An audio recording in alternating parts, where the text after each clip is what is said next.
आज दीपावली का शुभ अवसर है और इस अवसर पर आप सभी को दीपावली की ढेर सारी शुभकामनाएं। लेकिन दीपावली की इन शुभकामनाओं के बीच में एक बहुत ही दुखद खबर आ रही है उत्तर प्रदेश के फतेहपुर से, जहां एएनआई के पत्रकार की कल देर रात तकरीबन 11:48 पर उनके घर में घुसकर निर्मम हत्या कर दी गई और उसके साथ ही साथ अल्पसंख्यक प्रकोष्ठ के एक नेता जो कि अल्पसंख्यक वर्ग से आते थे, उनको भी चाकुओं से गोद कर दिया घायल। उत्तर प्रदेश में कल सुबह जौनपुर में एक ताइक्वांडो खिलाड़ी की हत्या करी गई थी, अनुराग यादव की, एक 17 साल पुरानी जमीन विवाद के चलते, जिनको आज अरेस्ट किया गया है उत्तर प्रदेश की राजधानी लखनऊ से। इसमें से 2 लोग अरेस्ट किए गए हैं और उसकी आग अभी ठंडी पड़ी नहीं थी कि उत्तर प्रदेश के फतेहपुर में एएनआई जो कि प्रतिष्ठित चैनल न्यूज एजेंसी है, उसके पत्रकार की निर्मम हत्या कर दी गई। एएनआई के पत्रकार जो कि फतेहपुर में थे, उनका किसी जमीन को लेकर के वो प्रॉपर्टी का भी काम करते थे और उसके चलते करीबन 16 से 17 लोग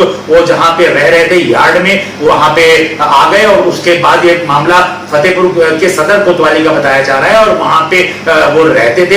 हालांकि उनका परिवार राजाजीपुरम लखनऊ में रहता था और ये यहाँ पे आके अपनी पत्रकारिता करते थे। काफी लंबे समय से एएनआई के संवाद सूत्र थे और उनके घर में वो भोजन कर रहे थे अल्पसंख्यक प्रकोष्ठ के नेता के साथ। उसी वक्त करीबन 15 से 16 लोग उनके यहाँ घुस आए और बहस हुई और बहस होने के बाद उन्होंने पहले तो चाकुओं से वार किए दिलीप सैनी के ऊपर, जो कि पत्रकार थे एएनआई के, और उनके साथी ने बचाने का प्रयास किया जो कि भाजपा के नेता थे, उनको भी चाकू मार कर घायल कर दिया। उसके बाद दिलीप सैनी के ऊपर कर दिया गोलियों से वार और उसके बाद वहां से खुलेआम हो गए फरार। मतलब कि कल उत्तर प्रदेश में जौनपुर में ताइक्वांडो के 17 वर्षीय खिलाड़ी अनुराग यादव का सिर धड़ से अलग कर दिया गया। उनकी मां उनके अपने बच्चे के सिर को गोद में लेकर के बैठ करके विलाप करती रही और उसके बाद ये आग अभी ठंडी पड़ी नहीं थी कि शाम को एएनआई प्रतिष्ठित न्यूज एजेंसी के पत्रकार जहां पे उनका निवास था, वहां पे उनके घर में घुसकर करके उनकी निर्मम हत्या कर दी गई। हालांकि उनको तत्काल वहां से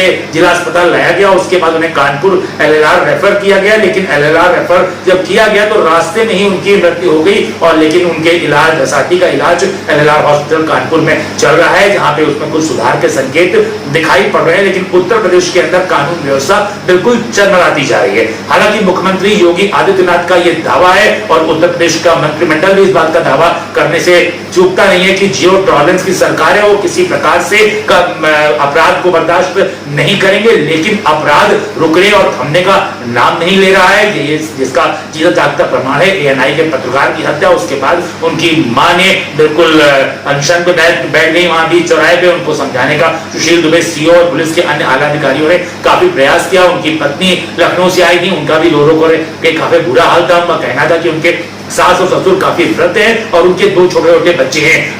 हालांकि और इनका लालन पालन अब कौन करेगा। आपको समाज की बहुत बड़ी विडंबना बताते चले कि समाज में पत्रकारों का बहुत बुरा हाल है। पत्रकार जो तहसील स्तर के और जिले स्तर के पत्रकार है, वो विज्ञापन की बदौलत अपना खर्चा चलाने को मजबूर है और इस कारण से उनको पत्रकारिता करते करते अन्य कार्य भी करने पड़ते हैं। और यही कारण था कि पत्रकार दिलीप सैनी भी कुछ जिलों में प्रॉपर्टी का काम करते थे, उसमें कुछ लोगों ने उनसे रंजिश रख ली और रंजिश रख करके योगी सरकार का खौफ ना खाते हुए खुलेआम उनके घर में घुस करके कर दी उनकी हत्या। अब देखना यह है कि कब तक अपराध पे लगाम लगा पाएगी योगी 2 सरकार या इसी तरह के दावे करती रहेगी और पत्रकार कब तक सुरक्षित हो पाएंगे उत्तर प्रदेश में, अपने आप में बड़ा सवाल है। ये बात करते हैं फतेहपुर डिस्ट्रिक्ट के आला अधिकारियों से, साथ ही साथ दिलीप सैनी की मां और उनकी पत्नी से कि आखिरकार उनके क्या है हाल।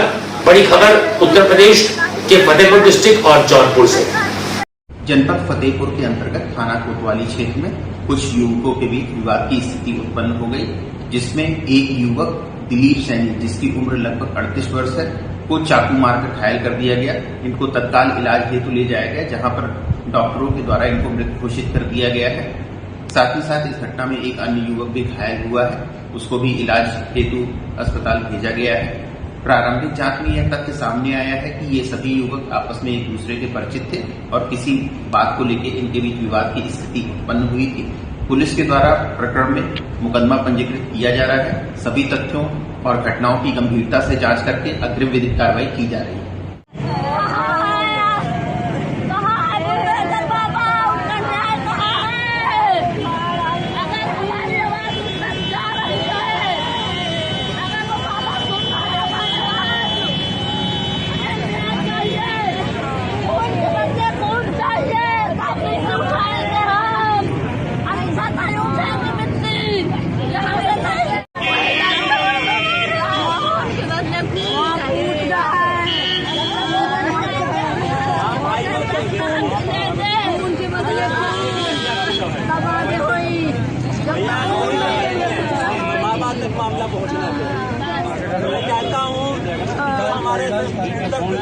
सरकार है तो फिर उसको भी पता चला कि गुंडा राज नहीं होगा। प्रशासन समय समय पे निष्पक्ष कार्रवाई करे। प्रशासन अगर जनता की सुनने लगे तो आज घटना जौनपुर में जो हुई है ऐसी घटना नहीं होती। प्रशासन और सरकार के लोग न्याय नहीं दे पा रहे, इसीलिए इस तरह की घटनाएं हो रही हैं। जौनपुर में इससे पहले एक बिंद परिवार के नौजवान को पीट पीट करके पुलिस ने मार दिया। उसी जौनपुर में पुजारी यादव की भी हत्या हुई। अभी कुछ दिन पहले लखनऊ में आपने देखा होगा मोहित पांडे की हत्या हुई। उससे पहले गौतम जो दलित समाज से नौजवान था उसकी हत्या हुई।